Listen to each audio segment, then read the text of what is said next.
This is Thabiso Gininza, a double threat, talented in both acting and singing. Gininza, who's a creative at heart, joined his local community arts centre in Benoni, the east of Johannesburg. A safe haven to many, the Sibikwa Arts Centre is known to identify gifted and talented individuals, honing their skills. Sibikwa feeling ngijabule kakhulu kuba khona la ngoba singisuse intweni eziningi ezenzakalayo estradini elokishini ngama-Saturday ngibonyamalala elokishini ngingabi khona bake bangikhumbule kayi-1 nami phela kona kuyanceda ukuthi unyamalale vele uze la eSibikwa. Together with delegates from all over the world, the Shuguma Mzansi project has been developed to help local community centers sharpen their skills to create a thriving arts and culture industry. So basically the idea came to us from the EU delegation and the Sibikwa Centre, who had a meeting with us to talk about the possibility of engaging with Ireland, because Ireland has very good community arts-based organisations, particularly in Dublin. We have a Ballymun arts-based community arts centre. We also have one in Tala and in the city centre in Dublin, a number. And to learn from them, but also to share the challenges that both organisations have faced, and to look at the Department of Arts and Cultures and how they work with organisations.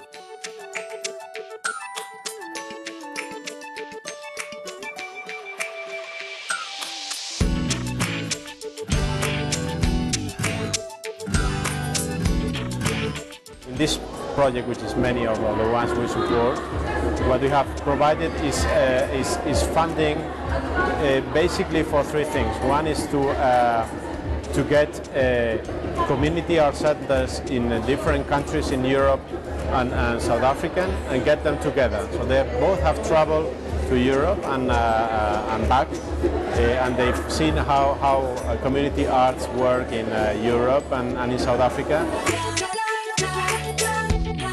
But the sector has struggled to get financial backing from government, making it difficult for them to operate on a daily basis, let alone help invest in young creative artists.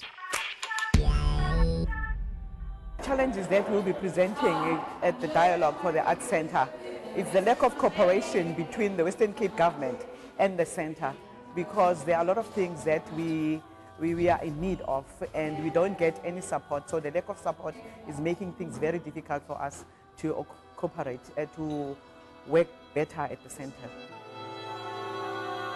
However, the Department of Arts and Culture has recognized the gap and wants to strengthen these relations.